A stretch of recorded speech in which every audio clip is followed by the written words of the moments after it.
El olor a desinfectante barato y a caldo recalentado raspaba la garganta de doña Elena. No era su casa.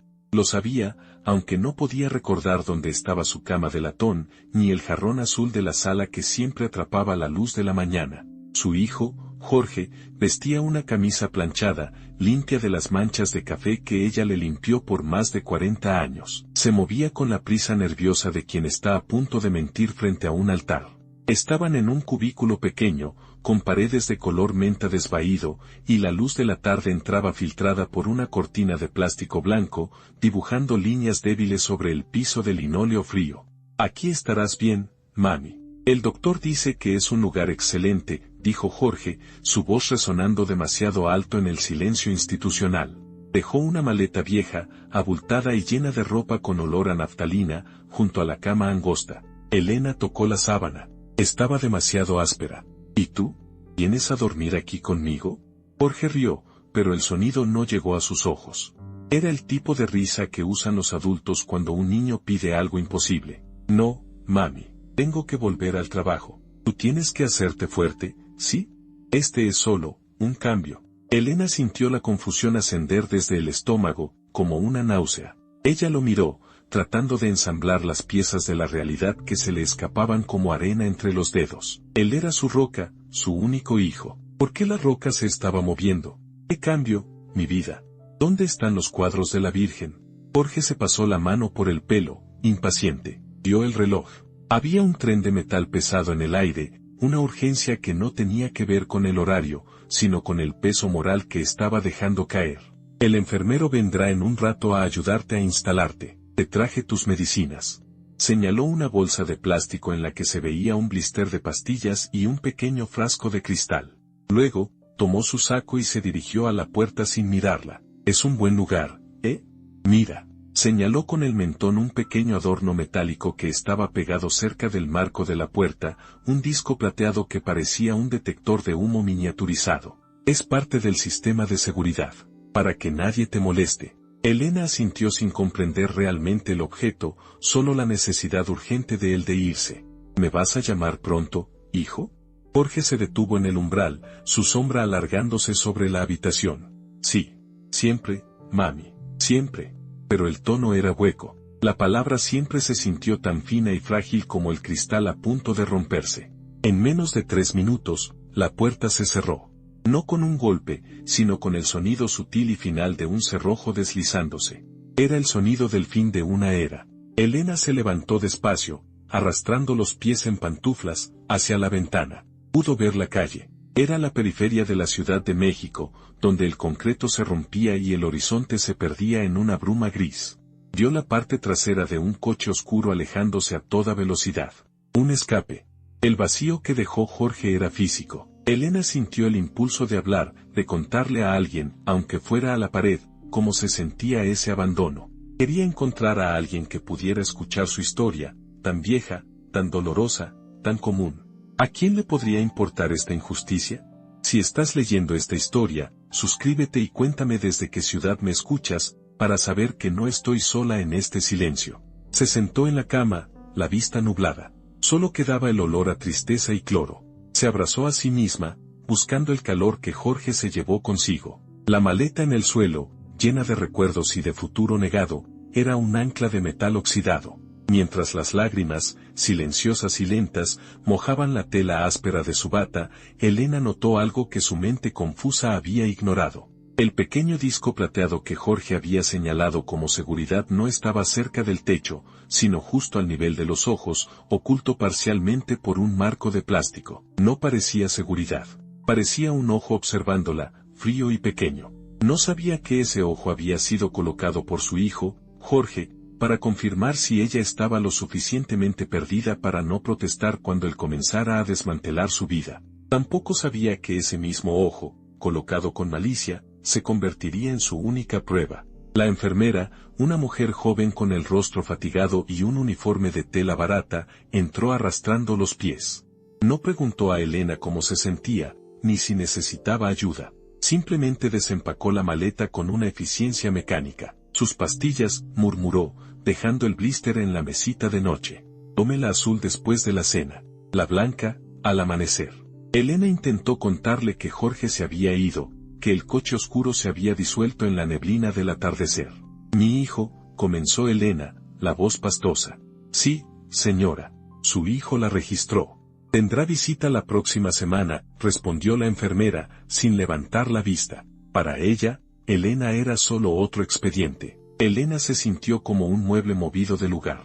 Mientras la enfermera se giraba para colgar la bata en el diminuto armario metálico, la abuela fijó de nuevo la mirada en el objeto plateado junto al marco de la puerta. Era diminuto y reflectante. Si te acercabas mucho, se podía distinguir una minúscula lente negra. No era seguridad.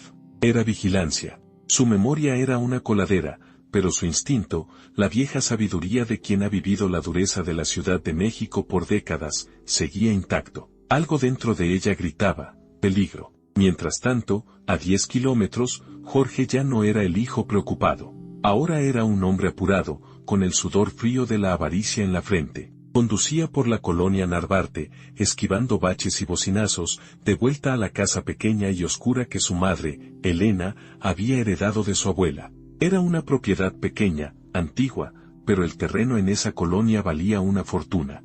Llegó y abrió la puerta. El aire dentro de la casa era pesado, saturado por el olor a ropa guardada, incienso viejo y la esencia de Elena. Lucía, su esposa, lo esperaba en la sala, con los brazos cruzados y una expresión de impaciencia que no se esforzaba en ocultar. ¿Lo hiciste? Preguntó Lucía sin preámbulos, ni un saludo. Ya está. No te preocupes. El asilo es de lo más discreto. ¿Y el disco? ¿Lo instalaste bien? Lucía fue directamente al grano, ignorando el destino de su suegra. Sí, lo instalé. Dijo que era seguridad. Se lo creyó. Así podemos confirmar que está lo suficientemente ida para no protestar ni buscar un abogado. Jorge se quitó el saco y lo tiró sobre el sillón raído. Por primera vez en meses, respiró. Había cargado con la mentira y el plan como una piedra pesada. Ahora, lo importante, dijo Lucía, acercándose a él, aunque sin tocarlo. El título. ¿Lo tienes? La casa era la herencia de Elena. Jorge sabía que la anciana guardaba el título de propiedad y una libreta de ahorros donde tenía depositada su pensión de viudez, siempre bajo el colchón, envuelta en un pañuelo de seda gastado. Era su tesoro, su dignidad mínima. Ella se llevó la maleta grande, pero el pañuelo siempre lo dejaba en el colchón, murmuró Jorge, dirigiéndose a la pequeña recámara. El colchón era una reliquia, con resortes vencidos. Lo levantaron entre los dos. Jorge metió la mano bajo el forro desgarrado y buscó el tacto suave de la seda. Lo encontró. Sacó el paquete. Lucía casi jadeó. Desenvolvieron el pañuelo. Dentro, estaban los papeles amarillentos y doblados que acreditaban la propiedad a nombre de Elena y la libreta de ahorros. Solo había 3,000 pesos de su pensión. El resto, lo había gastado Jorge en arreglos urgentes en los últimos meses, convenciendo a su madre de que pronto se lo devolvería. Lucía tomó el título, sus ojos brillando con una luz fría que no era amor, sino metal.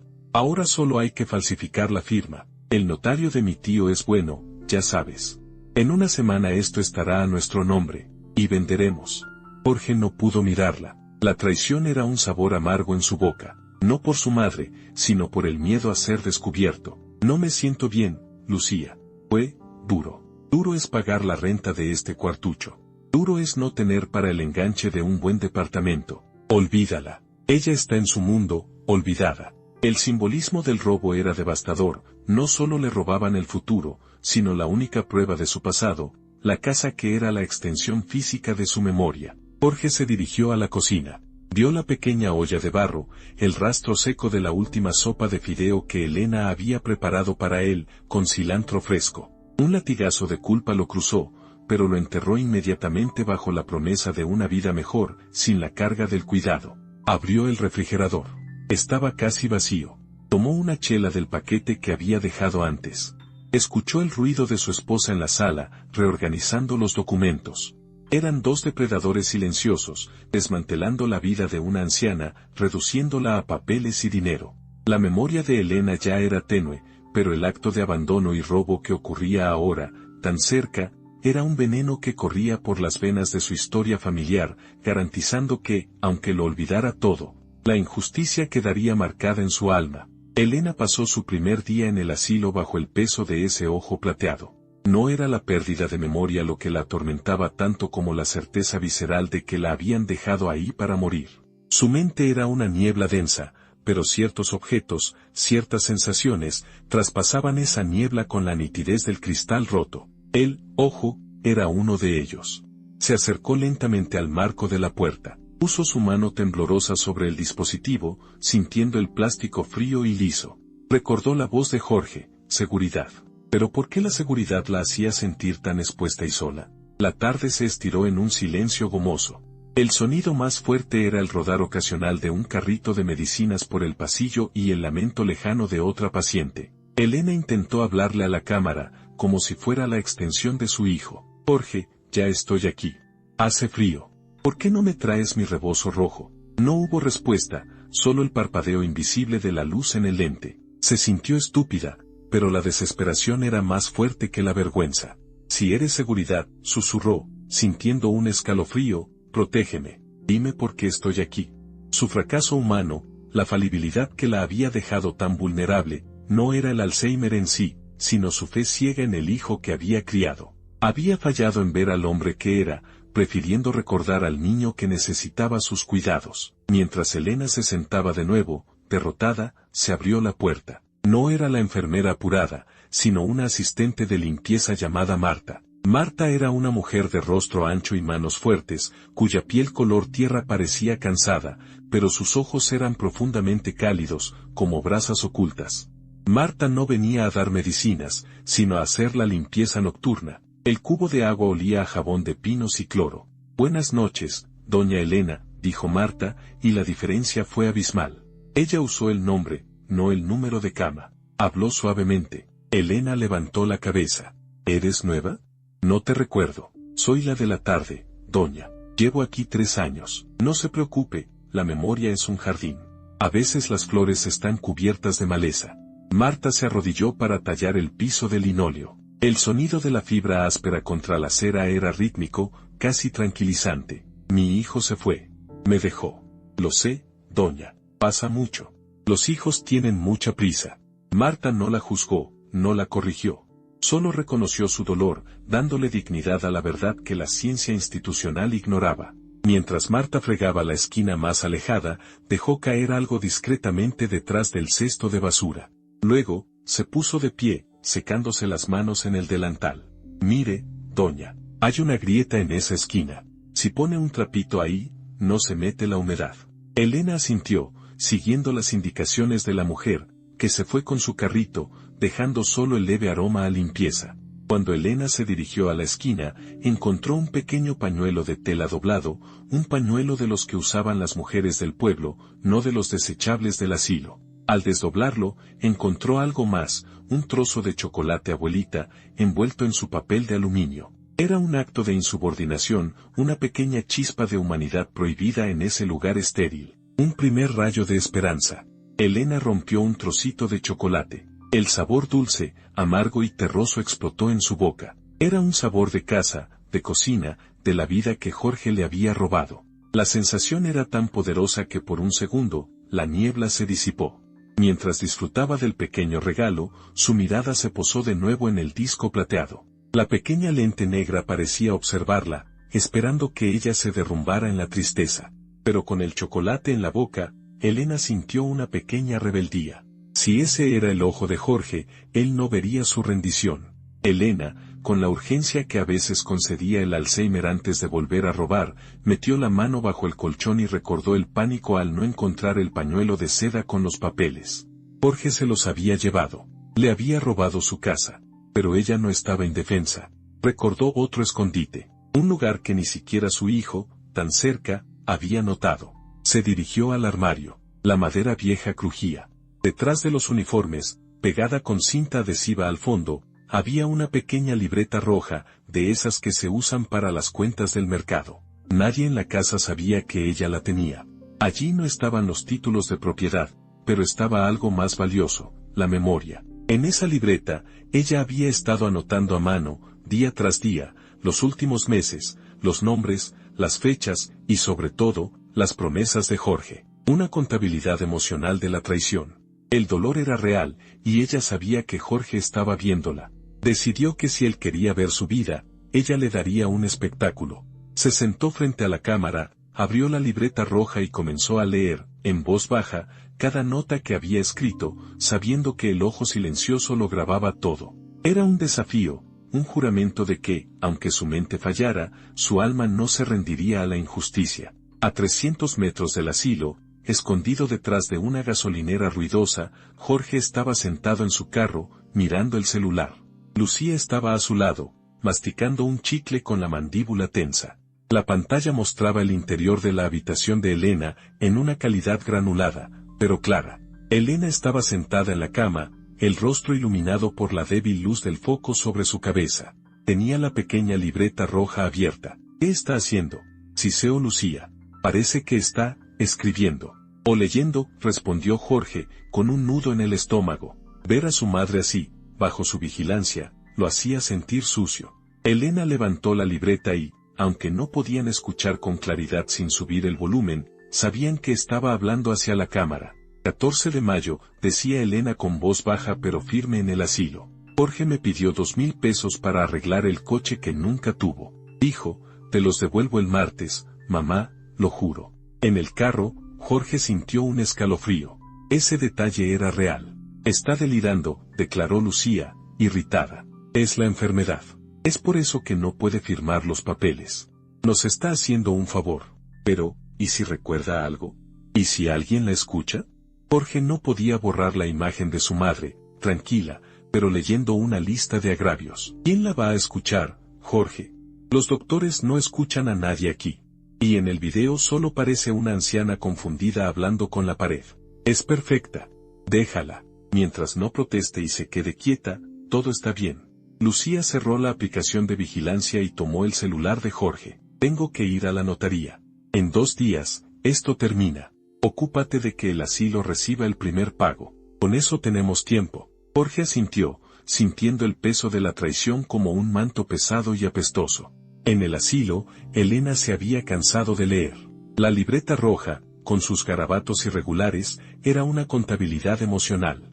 No solo anotaba el dinero que Jorge le había sacado, sino también las veces que la había dejado sola en fechas importantes, día de mi cumpleaños, 3 de agosto. Se fue con Lucía al cine, dijo que estaba cansado. Me trajo flores al día siguiente, ya marchitas.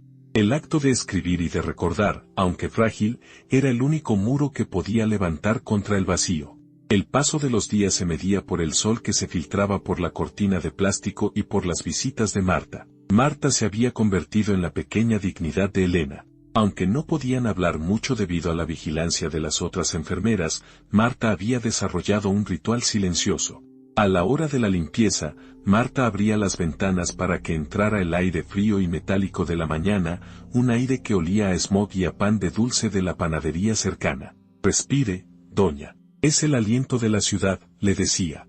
Un día, Marta le trajo un pequeño espejo de mano, con el marco de plástico desgastado. No se ha peinado, doña. La belleza no se jubila, dijo Marta, y le pasó el peine viejo pero limpio. Elena se miró. Vio un rostro arrugado, ojos hundidos y el pelo blanco y fino. Había pasado tanto tiempo sin mirarse realmente, sin cuidarse, que casi no reconocía a la mujer en el reflejo. Con manos lentas, comenzó a peinar los nudos. El simple acto de tirar del cabello y sentir el masaje en el cuero cabelludo la conectó con su cuerpo, con la Elena que fue. Marta la miraba con una ternura sin lástima. ¿Recuerda cómo se trenzaba el pelo? Elena rió, una risa seca y rara. Hace mucho. Mi mamá me enseñó. En el pueblo. Muéstreme. Si no lo hace, el tiempo se lo come todo. Elena no pudo hacer una trenza perfecta, pero tomó los mechones y los entrelazó torpemente. El error era humano, el esfuerzo era vital. Mientras peinaba, su mano tocó algo duro debajo del forro del colchón. No era el pañuelo de seda, que Jorge había robado, sino un objeto más pequeño y duro que había olvidado. Marta, con la cabeza gacha, seguía tallando el piso. Elena sacó el objeto. Era una llave pequeña y oxidada, con un trozo de hilo rojo atado a la cabeza. ¿Qué es esto?, preguntó Elena. Marta se levantó de golpe, miró hacia el pasillo y luego a la cámara. Es una llave vieja, doña. Tírela a la basura, no sirve de nada, dijo Marta con voz neutral, pero sus ojos comunicaron urgencia. Guárdala. Elena comprendió la indicación. La llave no era para el asilo. Era de la casa que le habían robado. La llave de un mueble antiguo, donde guardaba algo que Jorge no buscaría.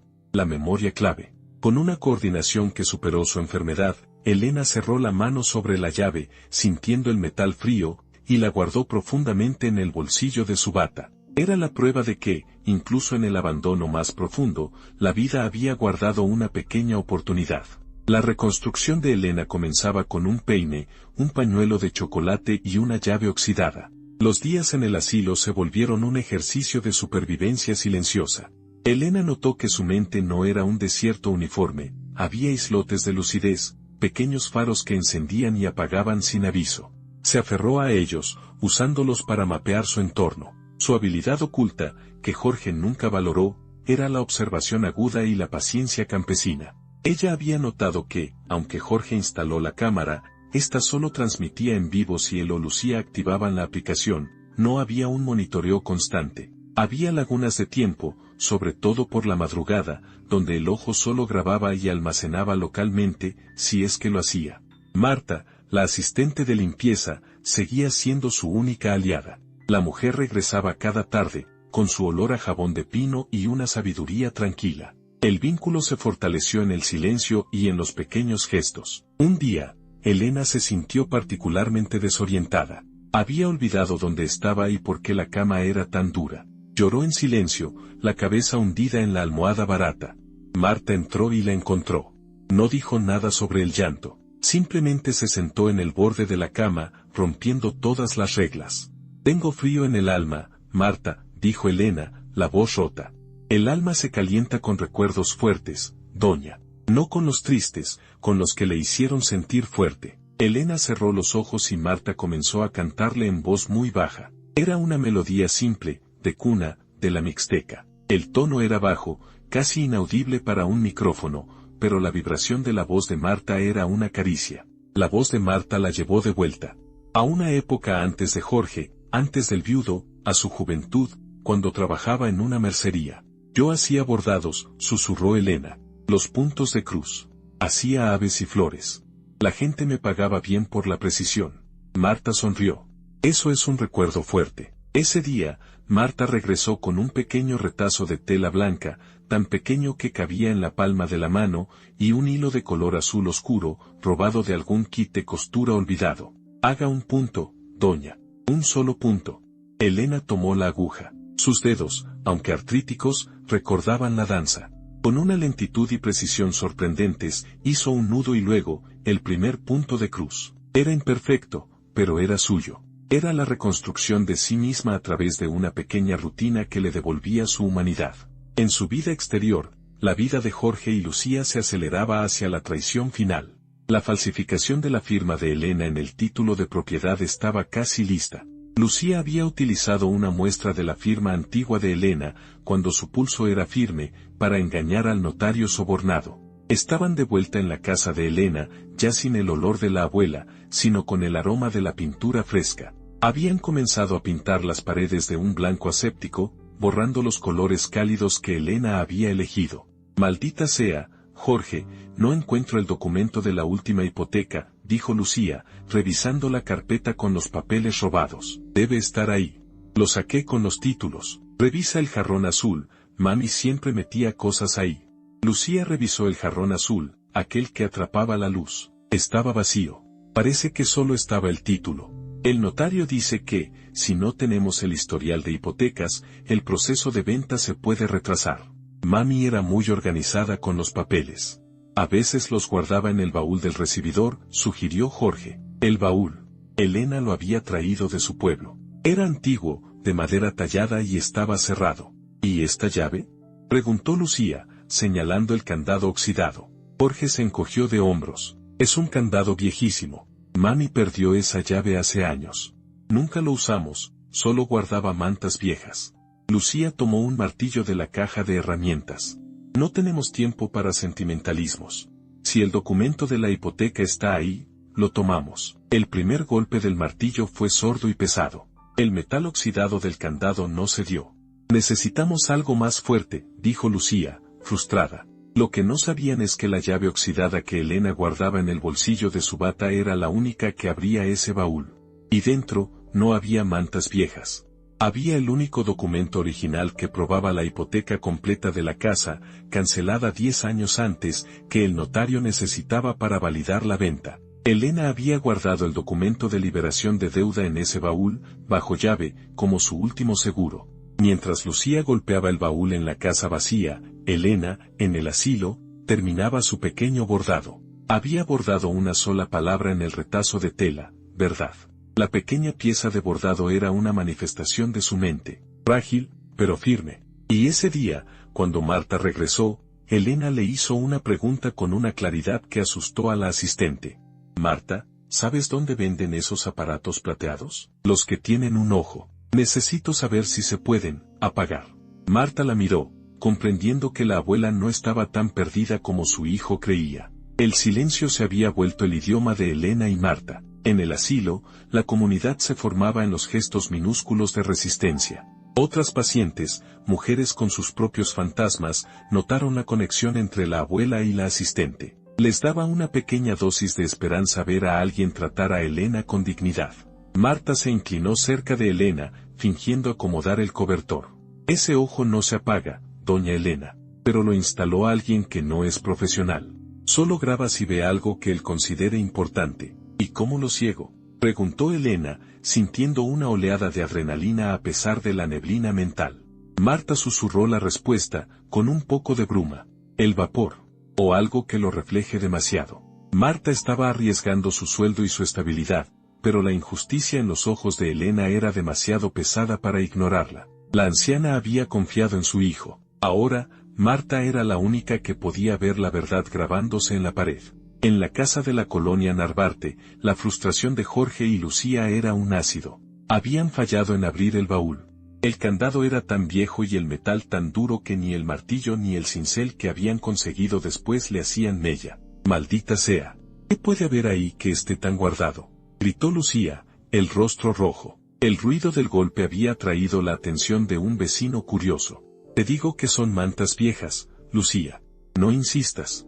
El cerrajero vendrá mañana, después de que termines con el notario. No perdamos el tiempo. El notario ya dijo que la venta a los constructores está programada. Si no tenemos todos los papeles en orden para el próximo jueves, perdemos el adelanto. El próximo jueves. Ese era el plazo emocional que Jorge había fijado sin saberlo. 4 días para ejecutar el robo final. Lucía tomó su maleta. Voy a San Ángel por los trámites. Tú quédate aquí y vigila a tu madre. Asegúrate de que no haya hecho otra tontería como hablar con la cámara. Jorge se quedó solo en la casa, rodeado de cajas de mudanza y el olor a pintura nueva que intentaba borrar la vida de Elena. Se sentó en la sala, encendió la aplicación de vigilancia. Elena estaba sentada, sosteniendo en sus manos el diminuto retazo bordado con la palabra verdad.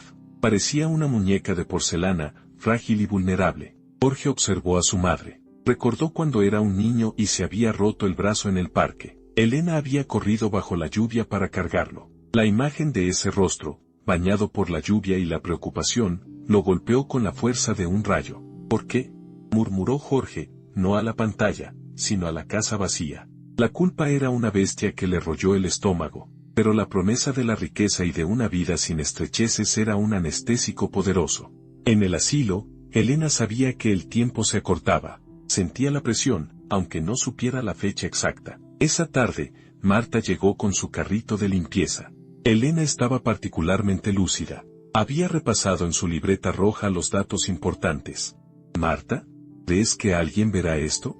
«¿El video que grabó Jorge?», preguntó Elena, mirando el dispositivo. Marta suspiró, tallando la manija de la puerta con lentitud. «Doña, si él es el único que tiene acceso, no. Él lo borrará».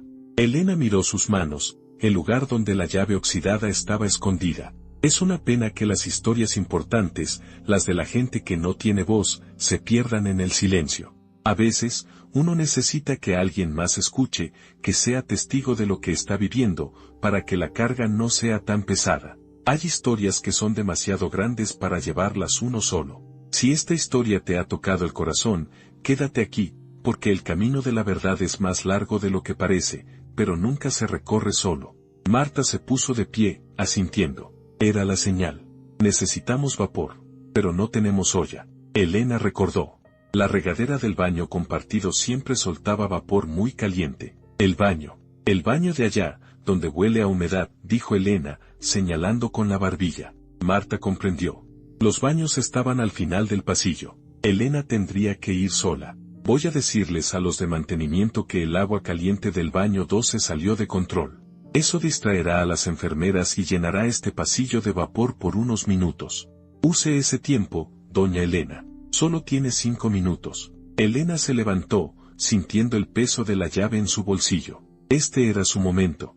Marta salió de la habitación, su figura apresurada y decidida. En menos de 2 minutos, se escuchó una voz de alarma en el pasillo, seguida por el sonido de pasos corriendo. Había un escape de vapor. El vapor ascendió lentamente, cubriendo el pasillo de una neblina caliente y húmeda. La habitación de Elena se llenó de bruma. El disco plateado, el ojo, comenzó a empañarse. Elena se acercó a la cámara y, con su retazo de bordado, cuidadosamente limpió el lente, no para quitar el vapor, sino para dejar una pequeña película de humedad que distorsionaría cualquier imagen futura. Mientras hacía esto, sintió el recuerdo clave que Marta había invocado. No era el dolor de Jorge, sino un recuerdo de su propio padre, diciéndole, en la vida, Elena, guarda siempre algo que nadie sepa. El tesoro más grande es el que solo tú conoces. Era su memoria clave. La llave, la libreta, el tesoro. Elena, con las manos temblando, sacó la libreta roja y la llave oxidada. Se paró justo enfrente de la cámara distorsionada. Jorge, dijo en voz alta, sabiendo que, aunque la imagen estuviera borrosa, el audio pasaría, sé lo que buscas. Pero te equivocaste de madre. Y te equivocaste de baúl. En la casa vacía, Jorge se sobresaltó. La aplicación de vigilancia se había vuelto borrosa, llena de niebla. El audio, sin embargo, era perfectamente claro. Escuchó la voz de su madre, firme, casi acusatoria. Sé lo que buscas. Pero te equivocaste de madre. Y te equivocaste de baúl. El rostro de Jorge palideció. Se levantó del sillón, la respiración superficial. No puede ser. Está delirando. Es el Alzheimer. Pero el tono de Elena no era el de una mujer confundida, sino el de una madre que sabía un secreto. El sonido del candado y el baúl resonó en su mente. ¿Qué había en ese baúl? Lucía llegó de la calle justo en ese momento, con un sobre de la notaría en la mano. Su semblante era sombrío. Tenemos un problema, Jorge. El notario necesita el documento original de liberación de la hipoteca. Dice que solo con el título puede haber riesgo de fraude. Jorge señaló el celular con la mano temblorosa. Ella lo tiene. Ella sabe dónde está. Mírala, está hablando con la cámara. Lucía revisó la pantalla. Solo se veía una forma indistinta, un fantasma de Elena en la bruma. Es la maldita cámara. Está empañada. ¿Qué hiciste? Nada, Lucía. Debe ser la humedad del asilo. Lucía maldijo en voz baja. Esto es una señal, Jorge. Ella no está tan perdida. Tenemos que ir allí. Ahora. Si ella tiene ese documento, y el notario de mi tío lo tiene antes del jueves, nadie nos detiene. El ambiente en el asilo era tenso. La emergencia del vapor se había controlado, pero las enfermeras miraban a Marta con sospecha. Marta se dirigió a la habitación de Elena, con el corazón latiéndole fuerte. Doña, no podemos hablar. Pero no salga de aquí. Elena estaba sentada, sosteniendo la llave y la libreta. La clave del éxito era ahora su propia supervivencia y lucidez. La urgencia que sentía era como una cuerda apretándole el pecho. A media tarde, el ambiente cambió.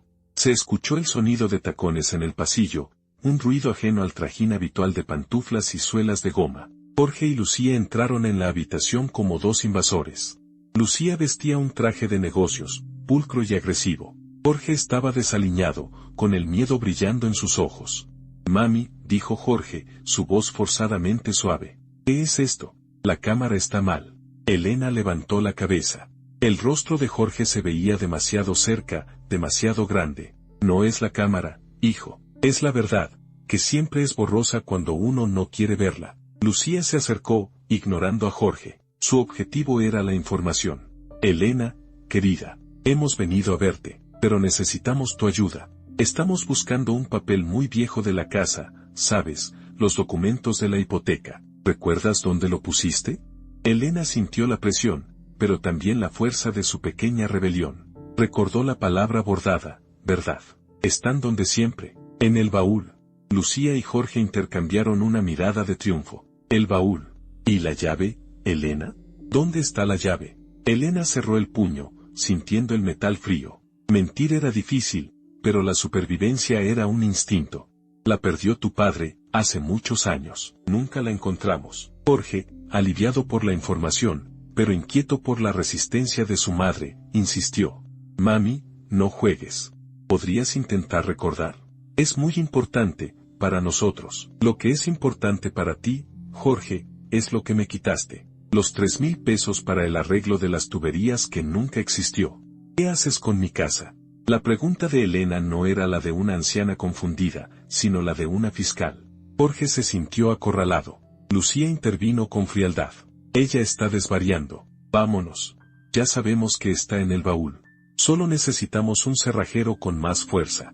Mientras se dirigían a la puerta, Lucía se giró para lanzarle una última puñalada a la dignidad de Elena. Solo te recordamos que el pago de tu estancia aquí depende de que vendamos la casa. Si no vendemos, te van a trasladar a un lugar menos cómodo. Piénsalo bien antes de que tu memoria te traicione otra vez. Esa amenaza era el segundo desafío creciente. La presión del plazo ahora se traducía en riesgo físico. Cuando se fueron, Elena se sintió temblar. Si lograban abrir el baúl, todo estaría perdido. El documento de liberación de la deuda era su única arma contra la venta fraudulenta. Sacó la llave, mirándola. Tenía que sacar esa llave de allí. Tenía que sacarla del asilo y ponerla en manos de alguien que la llevara a la casa. La libreta roja estaba sobre la mesa de noche. Elena arrancó una página, la dobló. Se puso de pie, mirando el pasillo. El plazo era el jueves. El tiempo se había convertido en un enemigo cruel. Necesitaba un plan más audaz, un sacrificio que solo ella podía hacer. Elena sabía que si Jorge encontraba el documento en el baúl, la venta se concretaría antes del jueves. Su mente, aunque intermitente, le gritaba la urgencia. La llave tenía que salir de allí. Esperó la noche. El asilo se sumía en el silencio espectral que precede al amanecer. El piso de linóleo crujía bajo las rondas esporádicas de la enfermera nocturna. Marta no trabajaba de noche. Elena tenía que arriesgarse con la persona menos esperada, el único vínculo que tenía con el exterior aparte de Marta, el repartidor de medicinas, un joven delgado y nervioso que venía cada mañana. Durante las horas oscuras, Elena no durmió. Tomó la llave oxidada. Con el hilo rojo, la ató a un trozo de papel que había arrancado de la libreta roja. En el papel, con letra temblorosa, escribió: a la casa, en Narvarte, la llave del baúl. Dáselo al vecino de la derecha, don Ramiro. Él conoce la verdad. La clave no era solo la llave, sino el nombre de don Ramiro, un anciano sordo pero confiable que había visto crecer a Jorge y conocía la historia familiar. Cuando amaneció, Elena se preparó. Se puso su mejor bata, la que no olía a cloro institucional, y se sentó junto a la puerta. Su memoria, de pronto, le presentó la imagen de Jorge, cuando tenía 7 años, llorando porque había perdido la llave de la casa. Ella había hecho una copia y la había guardado en el baúl, por si acaso. La llave de un baúl que nunca se usaba. Ella siempre había sido previsora. A las 7:30, llegó el repartidor de medicinas, empujando un carrito chirriante. Era un joven llamado Daniel, con la cara de pocos amigos y el aire de quien odia su trabajo. Pastillas, doña Elena, dijo con monotonía, dejando la dosis en la mesa. Elena lo miró fijamente. Esta era la parte que exigía su mayor sacrificio. Tenía que actuar como la anciana senil que Jorge quería que fuera. «Joven, ¿eres mi hijo?», preguntó Elena con voz aguda, el cliché de la enfermedad. Daniel se puso tenso. «No, señora. Soy Daniel. Ay, mi Jorge, siempre tan lejos. Necesito que le digas una cosa. Es muy importante, de vida o muerte». Daniel se sintió incómodo. Intentó ignorarla, pero Elena se agarró a su brazo. Por favor, es un secreto». Daniel suspiró, irritado. «Rápido, señora, me tengo que ir». Elena sacó la llave, envuelta en el papel. Se la puso en la mano con fuerza. «Es para mi vecino, don Ramiro. Dile que la encontré. La llave de mi jardín. Dile que abra el jardín y me traiga mis begonias». La mentira era necesaria, la coartada para que Daniel no sospechara que era un objeto de valor. Daniel miró la llave oxidada y el papel escrito a mano. Era la petición inofensiva de una demente. Sí, se la doy a su vecino, dijo Daniel, desinteresado, metiendo la llave y el papel en el bolsillo de su pantalón. Pero Elena había previsto la posible pereza de Daniel. Su gran dolor no era el abandono, sino lo que tenía que hacer ahora. No. Espera. Elena se abalanzó sobre el carro de medicinas y lo volcó. Los frascos rodaron por el suelo. Señora, ¿qué hace?, gritó Daniel, horrorizado. Elena comenzó a reír, una risa histérica y sin sentido. Juego de canicas. Mira, Daniel. Juego de canicas. En su mente, Elena sentía el dolor de la humillación, del ridículo. Había sacrificado su dignidad y su paz para asegurarse de que Daniel sintiera la suficiente urgencia para salir de allí rápidamente y cumplir la tarea para olvidarse del incidente. Los gritos de Daniel atrajeron a la enfermera de turno, que llegó corriendo. Vio a Elena, riendo histérica en el suelo, rodeada de pastillas. Doña Elena, deténgase. El caos era total. Daniel, desesperado por irse antes de que lo culparan, tomó su carrito vacío. Me tengo que ir. Lo siento. La llave de las begonias, se la doy a su vecino. Gritó, huyendo del asilo. En el suelo, Elena sintió la vergüenza, el fracaso humano al tener que degradarse tanto para que alguien hiciera un favor. Pero la llave estaba fuera. Cuando Jorge y Lucía encendieron la aplicación más tarde, la imagen seguía distorsionada, pero el audio les mostró un fragmento, Elena en el suelo, la risa aguda. ¿Ves? Te dije que ya está completamente ida, dijo Lucía, aliviada. Mañana vendemos la casa. Jorge asintió, sintiendo un leve alivio y una profunda náusea. No sabía que, a esa misma hora, Daniel ya estaba en Narvarte, entregando la llave a don Ramiro. El plan de Elena, basado en el caos controlado, se había activado. Daniel, el repartidor, llegó a la colonia Narvarte con el corazón aún acelerado por el incidente en el asilo. Estaba desesperado por deshacerse de la llave y el encargo estúpido. Encontró la casa de Elena, una construcción antigua, rodeada de obras nuevas. Un hombre viejo y sordo, don Ramiro, estaba regando un pequeño cactus en la acera de enfrente. Daniel se acercó, gritando para que lo escuchara. Señor, soy Daniel. Vengo del asilo de la señora Elena. Ella dice que le dé esto. Don Ramiro, con las manos temblorosas, tomó la llave y el papel. Leyó el mensaje con dificultad. Sus ojos, nublados por la edad, se abrieron de repente al leer el nombre de Elena y la mención al baúl. Él sabía que Jorge estaba tratando de vender la casa. El baúl, masculló don Ramiro. La prueba. Mientras esto ocurría, Jorge y Lucía estaban en el interior de la casa, a punto de recibir al cerrajero. Habían convencido a la administradora del asilo de que el caos de Elena era una señal de deterioro y que debían actuar rápido para garantizar su manutención. El cerrajero, un joven fornido, llegó con su maletín. Es un candado antiguo. Necesito un soplete pequeño, dijo. No, solo rómpelo, ordenó Lucía, impaciente. El cerrajero comenzó a trabajar con una pinza de corte industrial. El sonido del metal retorciéndose resonó en la calle. Justo en ese momento, don Ramiro apareció en el portal. Su rostro sordo y arrugado portaba una gravedad inusual. Él había visto cómo Jorge había evitado a Elena en los últimos meses. Jorge, gritó don Ramiro, aunque su voz era débil. Jorge y Lucía se giraron. Don Ramiro, ¿qué quiere? Estamos ocupados, espetó Jorge. Don Ramiro ignoró la hostilidad.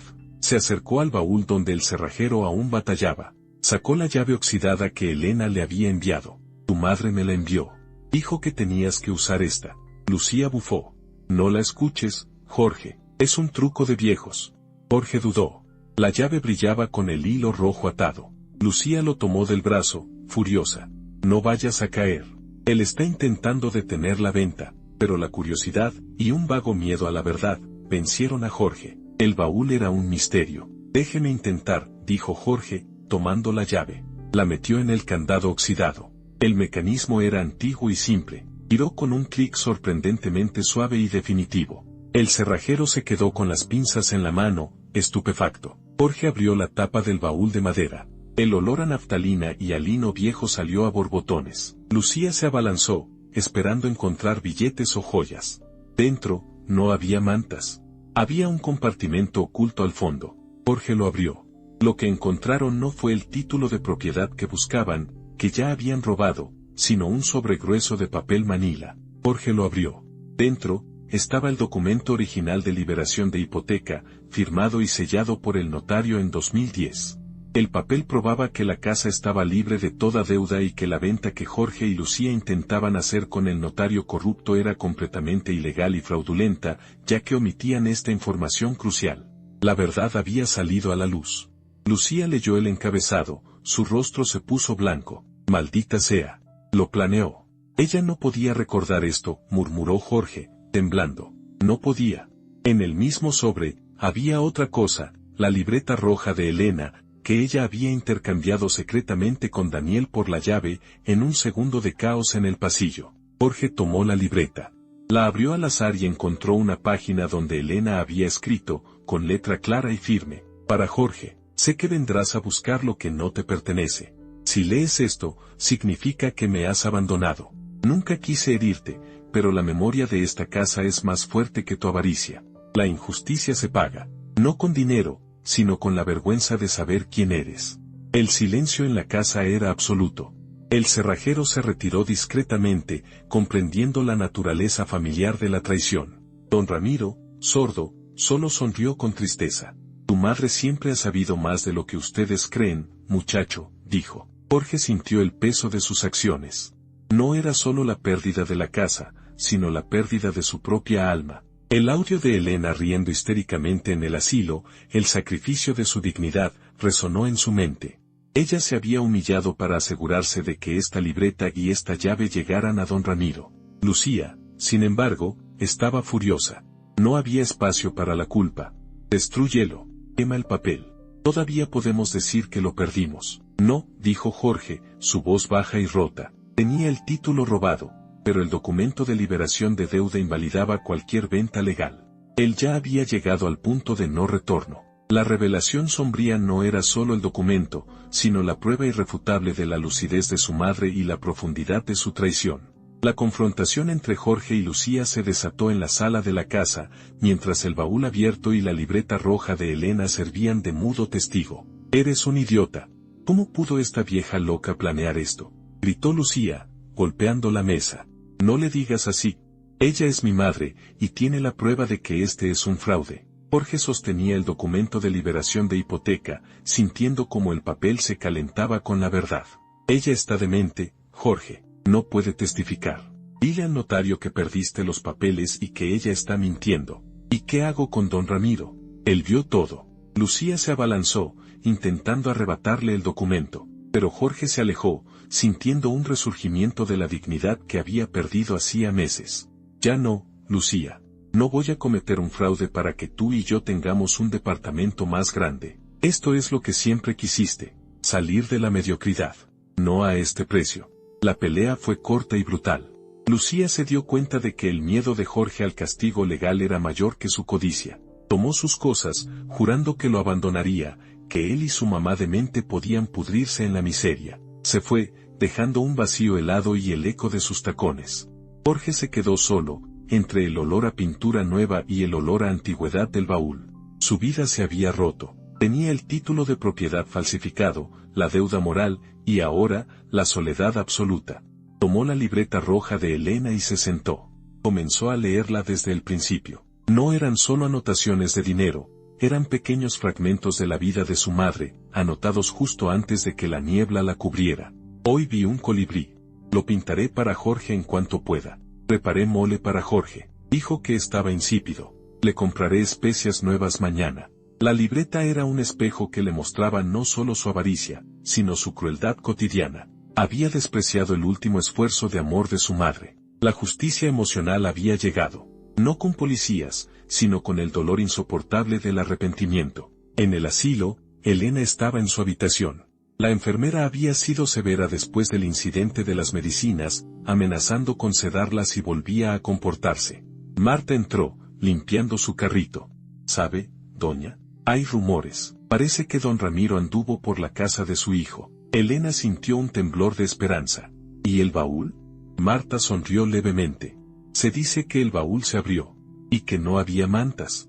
La pequeña victoria era suficiente para mantenerla a flote. Sin embargo, la calma no duró. Al día siguiente, Jorge regresó al asilo. Esta vez, vino solo. No vestía su camisa planchada, sino una ropa arrugada. Parecía haber envejecido 10 años en una noche. Entró en la habitación, sin la prisa de otras veces. Elena estaba sentada, peinándose frente al espejo que Marta le había traído. «Mami», dijo Jorge, su voz apenas un susurro. Elena se giró. Sus ojos no tenían la niebla, estaban totalmente claros, y llenos de dolor. El baúl se abrió, Jorge. La simple afirmación fue una espada. Jorge se arrodilló junto a su cama, rompiendo en un llanto seco, sin lágrimas. Era el lamento de un hombre que acaba de perderlo todo, a su esposa, su casa robada, y la última pizca de respeto propio. «Lo siento, mami. Lo siento mucho. Quise vender la casa. Lo perdí todo». Lucía se fue. «El notario de ella se va a ir a la cárcel, ¿y yo?». Elena lo miró. No había rabia, solo una tristeza profunda e infinita. «No me quitaste la casa, Jorge. Me quitaste el tiempo que pudimos haber pasado juntos antes de que yo me fuera del todo». Jorge sacó el documento de liberación de hipoteca y el título de propiedad falso. Los puso sobre la cama. «No voy a vender. Voy a regresarte la casa. Voy a hacer que los papeles vuelvan a estar a tu nombre. Lo juro». Elena tocó los documentos. Los papeles eran solo papel. «¿Y tú? ¿Qué vas a hacer?». «Voy a enmendarlo. Voy a sacarte de aquí. Voy a cuidarte, de verdad, hasta el final». Esa era la justicia emocional. Jorge no fue a la cárcel, pero se enfrentaba a una vida de vergüenza, arrepentimiento y la obligación de cuidar a la mujer a la que intentó destruir.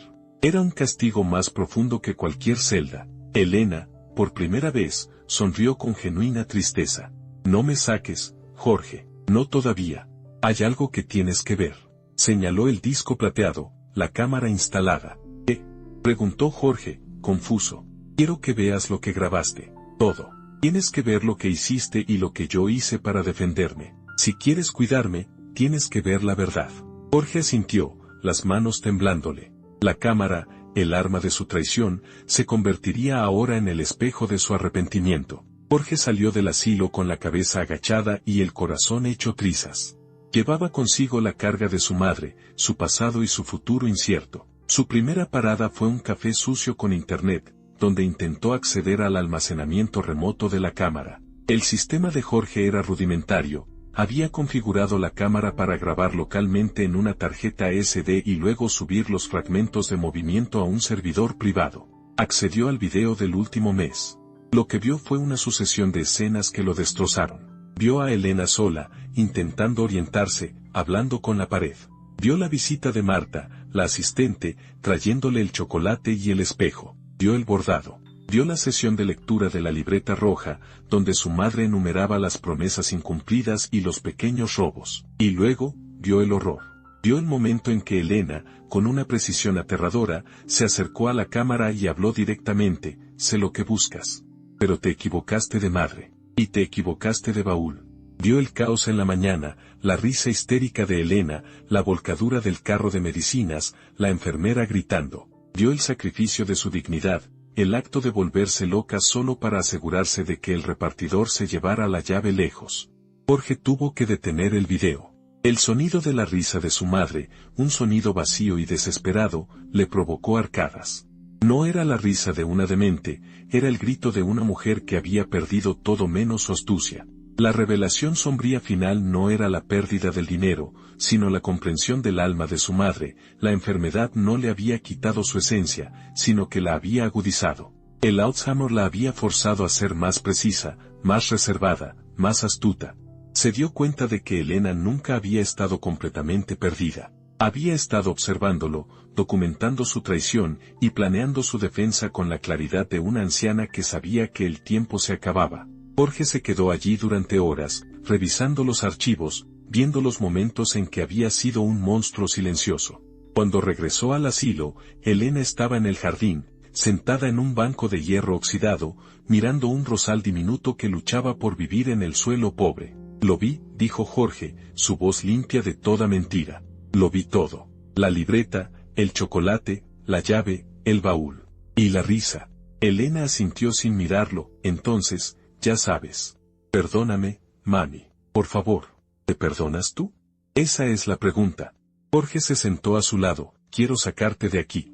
Quiero que volvamos a casa. La casa ya no huele a mí, Jorge. Huele a pintura nueva y a culpa. La limpiaremos. Quitaremos la pintura. Y devolveré el dinero que te quité. Voy a vender el coche. Elena finalmente lo miró. No quiero que vendas el coche. Quiero que vivas. Pero que vivas bien, no con la sombra de tu madre muerta. La revelación sombría no se detenía. Elena hizo una pausa. Yo no voy a mejorar, Jorge. Y esta es la verdad que tienes que enfrentar. Puedo tener días buenos, como hoy. Pero el siguiente mes, o el siguiente año, me iré del todo. Ella tocó su rostro. Esta vez, quiero que el abandono sea mi elección. ¿Qué quieres decir? Quiero quedarme aquí, Jorge, con Marta, con las otras mujeres. Aquí, donde no me recuerdas como la dueña de la casa, sino como una mujer que necesita ayuda. Aquí, donde recuperé mi dignidad gracias a un chocolate y un bordado. Jorge intentó protestar, pero la firmeza en los ojos de Elena era irrefutable. ¿Y la casa? La casa es tuya, pero no es tuya para venderla. Es tuya para cuidarla, para alquilar una parte y usar ese dinero para pagar esto. O para que vivas ahí, pero con una condición. Elena se inclinó, y le dio la condición final, el desafío más grande de todos. Cada semana, tienes que venir aquí, no como mi hijo, sino como el hijo de una mujer que te dio una segunda oportunidad. Y tienes que contarles a las otras mujeres en el asilo una de mis historias de la libreta roja, una historia de mi juventud, para que mi memoria no muera del todo. El castigo de Jorge no era la cárcel, sino la obligación de mantener viva la memoria de la mujer que intentó borrar. La única manera de recuperar su propia humanidad era compartiendo la vida que él había despreciado. El jueves llegó. El día que Lucía y Jorge habían planeado como el inicio de su nueva vida de avaricia. En cambio, Jorge estaba sentado en un cubículo de la notaría, devolviendo a Elena la titularidad legal de la casa, cancelando el fraude y enfrentando las consecuencias de un proceso legal tortuoso. Don Ramiro, con su bastón y su pañuelo en el cuello, actuó como testigo silencioso. Jorge se había quedado solo. No regresó a la casa pintada de blanco, que ahora le parecía un mausoleo. Se instaló temporalmente en un pequeño cuarto de renta. La casa de Elena se alquiló a una familia joven, y el dinero se destinó a la manutención de la abuela y a pagar a Marta un bono extra, anónimo, por su ayuda. Su penitencia comenzó al mes siguiente. Cada viernes por la tarde, Jorge visitaba a Elena en el asilo. No venía a consolar, sino a cumplir con la última voluntad de su madre. La condición era dura, pero necesaria. Se sentaba en la sala común, un lugar con luz tenue y olor a medicina. Allí, un grupo de ancianas, algunas lúcidas y otras perdidas en su propio tiempo, lo esperaban. Elena estaba entre ellas, a veces reconociéndolo, a veces mirándolo como un extraño. Jorge abrió la libreta roja, ahora con sus páginas amarillentas y desgastadas por la lectura. Hoy les voy a contar sobre cuando mi madre conoció el mar, dijo Jorge, su voz resonando en el silencio. Elena había escrito la anécdota en su juventud, un recuerdo de su viaje a Veracruz, un día en que el sol la hizo sentir libre. Jorge describió el olor a sal, el sonido de las olas, la vergüenza de Elena por usar un traje de baño viejo, y la alegría pura al sentir la arena caliente bajo sus pies. Las ancianas lo escucharon. Era la primera vez que alguien les hablaba de algo que no fuera medicina o la tristeza de sus hijos. Era la resurrección de la memoria. Elena, en ese momento, no lo miraba como Jorge, el traidor.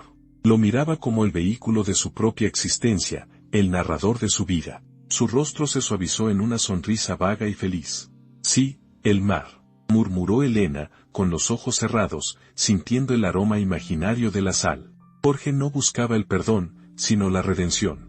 Al contar las historias de su madre, no solo la salvaba a ella del olvido, sino que se salvaba a sí mismo. Estaba reconstruyendo el vínculo que había intentado cortar. El disco plateado, el ojo, había sido removido de la pared.